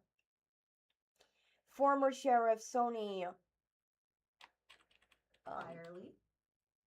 announced he was retiring November 1st of 2025.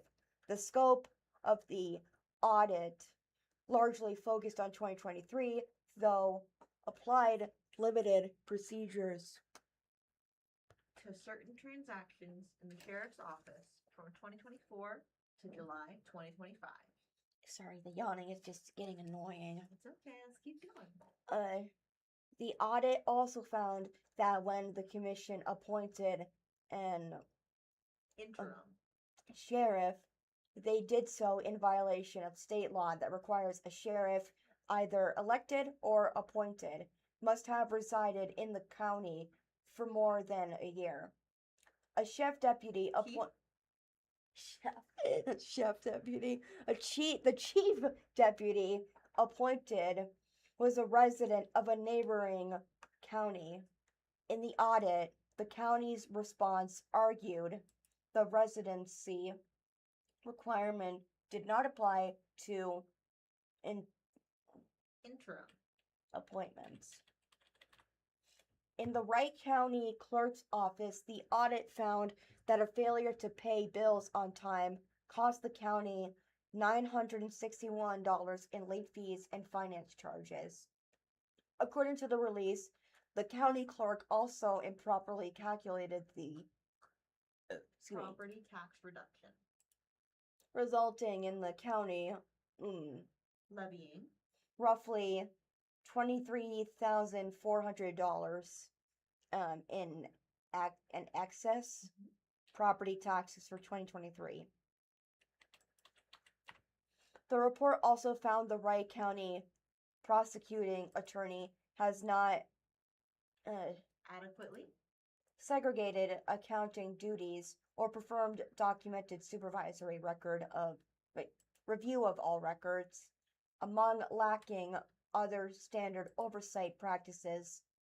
The office has also failed to make deposits in a timely fashion and retained 2 inactive bank accounts that have Accumulated. nearly $300 in dormant account fees. It's okay. Mm. Dormant account fees. I almost said what I thought I think I was gonna say. It doesn't matter. Sorry. Let's keep Moving going. on. An employee was also found to be conducting personal business as a non-Terry. As a notary. Okay, while performing prosecuting attorney's office duties.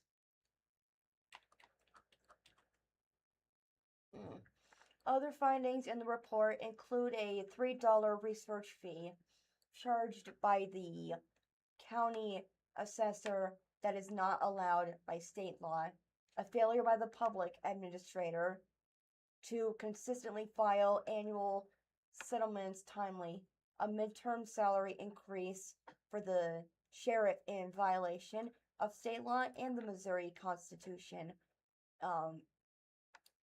Insufficient.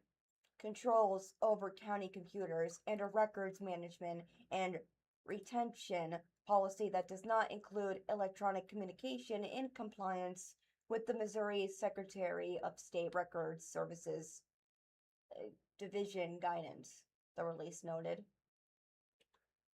The report noted that the county commission had not adopted a written policy regarding public access to county records as is required, or developed a log to track requests under the state's Sunshine Law. Minutes for 7 closed meetings could not be located by county officials, and the commission had not cited the specific section of law allowing the closure of any of the total 13 closed meetings held in 2023. The county was also found to lack proper credit card use oversight, with the auditor unable to locate the receipt slips or supporting documentation for half the Transactions. between February 2023 and June 2024. Bless you. Bless you. I felt another one coming on, It's okay. but no. Though its responses in Through its responses in the audit, the respective county offices acknowledged the issues highlighted by the report and noted a portion of the recommendations have been implemented. while other solutions were in the works to establish better procedures and oversight. County commissioners could not be reached for further commitment by publication deadline. The audit report has recommendations that can help county officials address the many issues that exist across multiple offices in county government, but the process it took to reach this point was more difficult than it should have been, as we were forced to issue a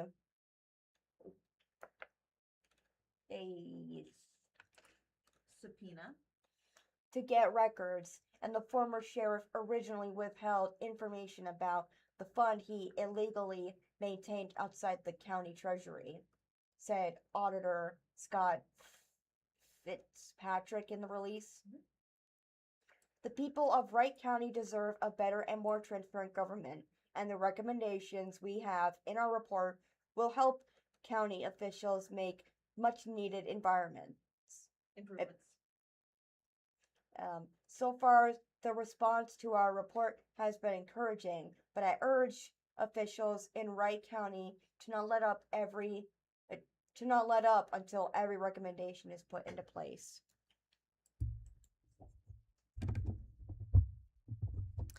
From the Springfield Business Journal, this is Open for Business, Modern Sips Acai Bar by Mike Cullinan, reporter. So this first one is about Modern Sips Acai Bar.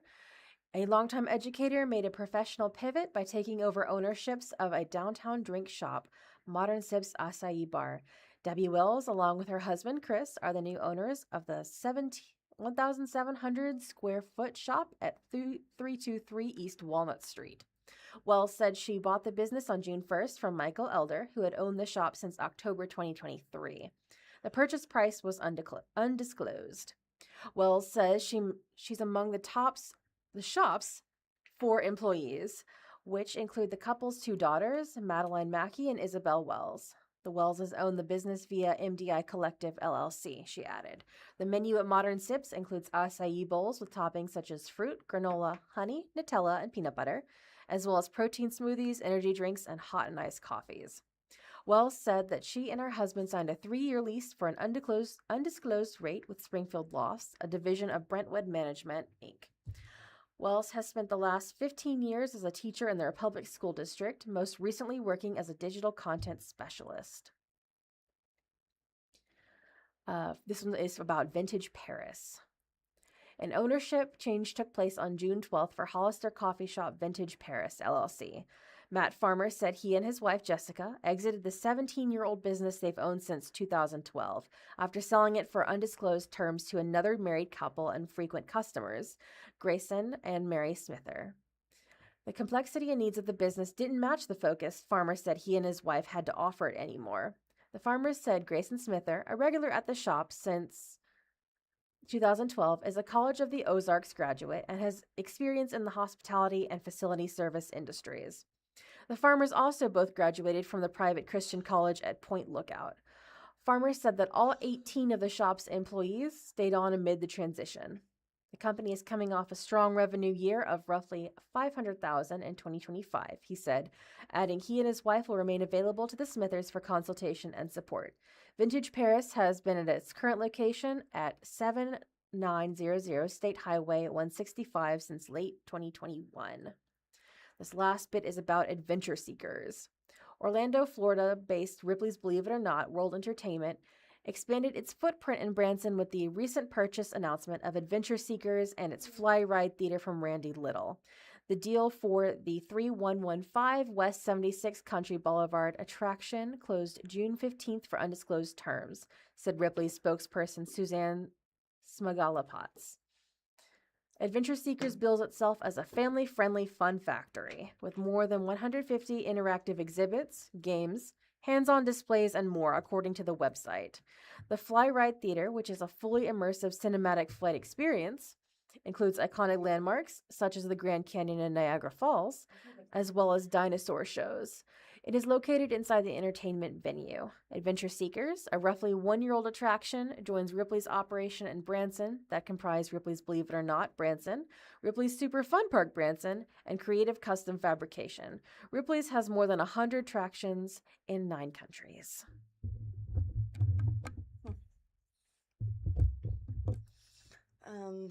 From the Springfield Daily Citizen, record year reported for donations, gifts to MSU. This is by Joe Hadsall. Missouri State University recently completed an outstanding year for receiving donations and gifts. I'm backing up here. I forgot to read the article's picture. It shows Brent Dunn on the left, an executive director of the Missouri State Foundation, and an accounting graduate student on the right, Isaac Moon, as they're unveiling the new Pendleton. Family School of Accountancy. It's a sign that they're unraveling, Revealing. revealing that's covered by a burgundy cloth, right? Mm-hmm. And both of them are wearing not business suits, but They're wearing business suits. okay, yeah, they're wearing business suits. But what are they in? A school? At the meeting where they are unveiling this Pendleton Family School of Accountancy, they have stepped to the side of the podium to pull the burgundy sheet off of the sign that says Missouri State Pendleton Family School of Accountancy. And that's what I was saying by Joe Hadsall. Missouri State University recently completed an outstanding year for receiving donations and gifts. Wait a minute, I already said that part. Keep going. It's okay. The university's longtime chief fundraising officer, who has one more year on the job, knows how important it will be for a repeat performance. We start all over on July 1st, said Brent Dunn, vice president for advancement. That's all history, and now we have to start all over and do even more. News of a good year had been reported to the Board of Governors during June meetings. One of the university's Fiscal. year ended on June 30th. The university The university on July 9th reported that the foundation had received $49,286,346 in donations, including gifts, estate gifts, and pledges. The year's final numbers showed that the number of donors increased by more than 1,000. 20,735 donors gave more than $31 million in cash and in-kind gifts. Another about $14.27 million was given through deferred committees. Commitments. I meant commitments. Overall, the foundation handled a total of 98 5,661 Mhm. gifts and awarded for more than $5 million in private scholarships. Scholarships? Mm-hmm. Scholar? Scholarships. Okay, to students. It marks the third year the university has received more than $30 million in cash contributions across a fiscal year. Last week, the university reported that for the first time ever, the foundation's endowment surpassed $140 million. Late last Thursday, after a foundation board meeting, Dunn said that number has surpassed $150 million. The generosity was surprising throughout the year. In November, the foundation announced receiving $12.5 million in a short amount of time. Part of the reason for the success can be attributed to Missouri State joining Conference USA. The change has given the university more exposure and national broadcast opportunities. In November, the university announced 3 separate anonymous 7-figure donations for supporting the football team. While donations specifically for the football program have been recorded, Dunn said he was unable to attribute a dollar amount to the conference shift. The construction of the Clifton M. Smart University Advancement Center also helped bring in donations from Alumni. okay. The total amount of gifts for the center, including those received before the fiscal year started, is more than $10 million. Those gifts enabled key services and benefits for students, Dunn said, such as scholarships. Dunn begins his final year in his position, knowing the importance of a similar successful fundraising effort. The university in June the university in June set a budget for the current fiscal year that reflects reduced funding from the state. That trend is not specific to Missouri State, Dunn said. The role of private support for us and other institutions is going to be more highlighted, Dunn said. I have always said we have a good school that can operate without a foundation, but you can't have a great school without a foundation. So that pressure or the need for more private support will only amplify in the future, and it's going to get more critical for the sake of the institution. Dunn announced his retirement for the position earlier this month. He said he planned to stay on for another entire fiscal year because of the importance of the position, he said.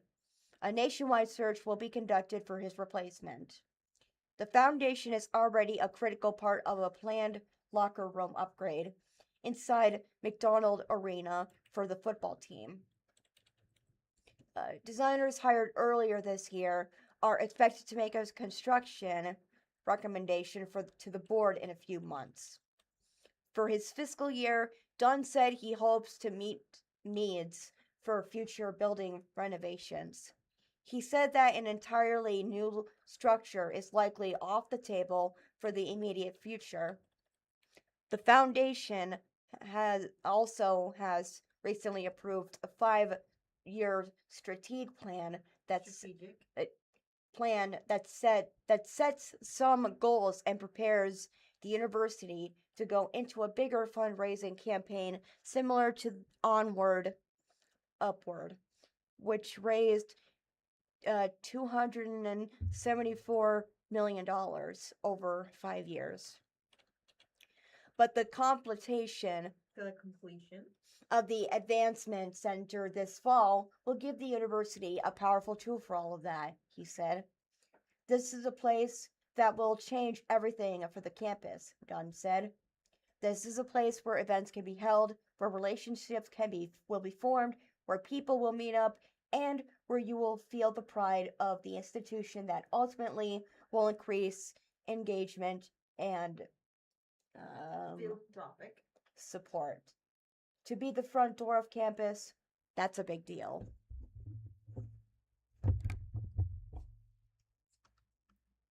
From the Springfield Business Journal, this is Jordan Creek Project hits milestone with reopening of Boonville Avenue. This is by Karen Crago. So the picture by the headline is a man facing the camera. He is wearing a plaid shirt, which is covered by a high visibility vest that is very bright yellow and orange. He is standing in front of a construction site. The reopening of Boonville Avenue after an 8-month closure was a milestone for Renew Jordan Creek, the city of Springfield's project to bring the buried waterway back to the surface while creating a public park area around it. Project officials believe the project will reduce the impact of downtown flooding while creating a public amenity and providing economic development opportunities. The section of Boonville between Water and Mill Streets closed to traffic in late October, but it reopened July 1st after a period that included the installation of a new box culvert system, sanitary sewer extensions, creek division, railroad crossing improvements, and a reconstruction of the roadway, city officials noted in their announcement of the reopening. They added the streetscape improvements, continuous sidewalks, lighting, and other hardscape elements expected to be completed later this summer. On the west side of Boonville, landscapers could be seen July 8th planting trees and readying ground cover with a layer of straw placed over the newly seeded grass. Meanwhile, work alongside and beneath the road continued at a fast clip. On the east side of Boonville, crews continued culvert installations in the Missouri State University E-Factory parking lot, where Jordan Creek will continue its route underground. We went open channel where we could between Boonville and Maine, said Kirkland Preston, the city engineer, who is serving as project manager for Renew Jordan Creek. Where there's existing infrastructure and constraints, we had to go underground. Preston pointed out that alongside the area where the creek had been returned to the surface, the contours of the thoroughfare are taking shape. It's really starting to look like something, he said of the approximately 1,000-foot length of restored open channel. The project at its core is largely a floodplain mitigation project, and I'm a stormwater engineer, so for me, the most important piece is the floodplain piece. Still, Preston said, there's a lot more to it. It's a quality of place project too, he said. It's so much more than a stormwater project. There's hopes that it can be an economic catalyst for this part of downtown. He said economic development is likely to follow. There's a hope that by bringing people downtown, businesses will want to be where the people are, and there are some underutilized pieces of private property that are ripe for development, he said. There's just a hope that people will see that and come invest in this part of downtown. Completion of the current phase of the project is anticipated later this year, according to the announcement from the city. It adds that later phases envision improvements at Founders Park and at city-owned property at 404 North Jefferson Avenue. The groundbreaking for Phase 1 was held in March 2025. The project cost is expected to total $33 million, according to past Springfield Business Journal reporting. Funding for Phase 1 construction comes from the city's level property tax, its quarter-cent capital and improvement sales tax, and its Department of Environmental Sciences Green Infrastructure and Clean Water funds. External funding sources are local and state American Rescue Plan Act funds, including ARPA allocations from the Department of Natural Resources and Department of Economic Development.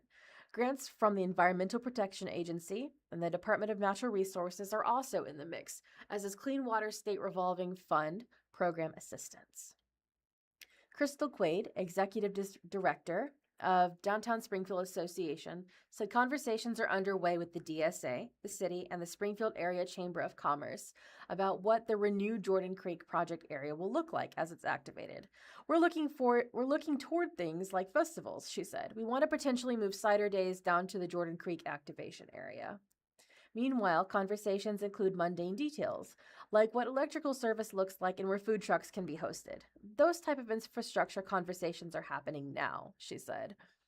There's also talk about what type of businesses are desirable in the area and what the land around it is able to sustain, she said. We're beginning those meetings, so we're really excited to see what's going to come out of them, she said.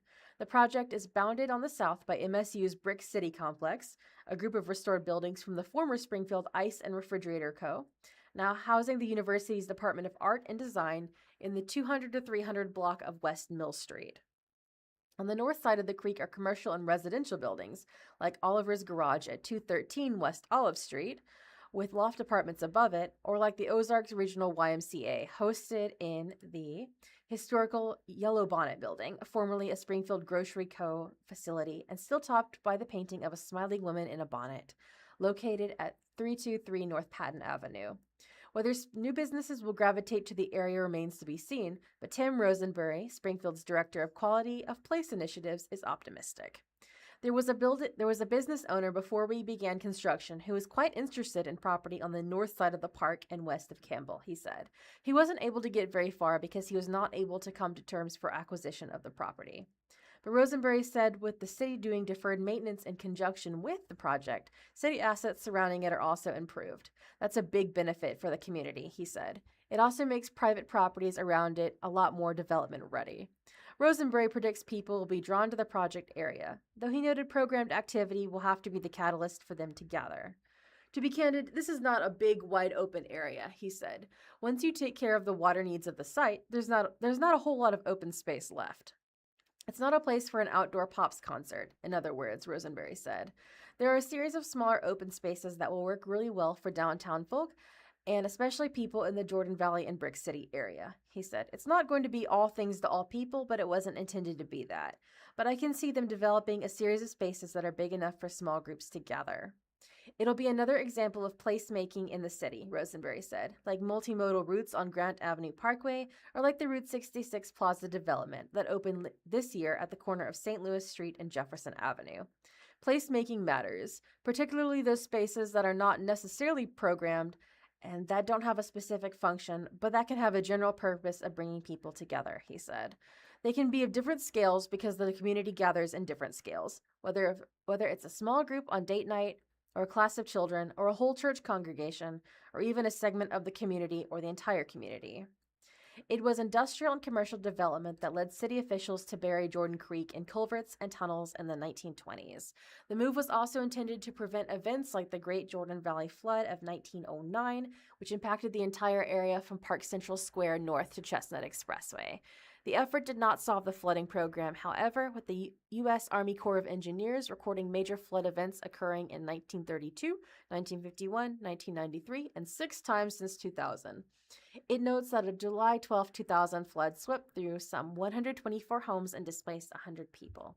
The city has grown accustomed to dealing with flooding, but due to the flashy, unpredictable nature of the flooding, there's usually insufficient time to prepare for flood fighting, a 2013 report from the Corps of Engineers stated. As a result, the city cannot construct an effective emergency flood warning system. Preston said that bringing the creek back to the surface and improving culverts in the areas where it contains underground will greatly reduce the severity of flooding, though the area remains a floodplain. At times, the resurfaced creek will be fuller, as with spring rains, and in times of drought, as its flow will be greatly reduced, Preston said. The view will be ever-changing for families who gather for picnics or workers who enjoy brisk lunchtime walks. There are so many layers on the project, said city spokesman Kristen Millam.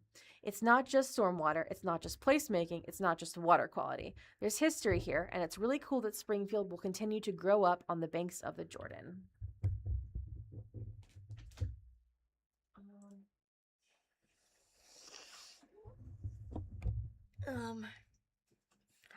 You want me to read the last one? We have a minute left. Would you like to read the outro? Sure.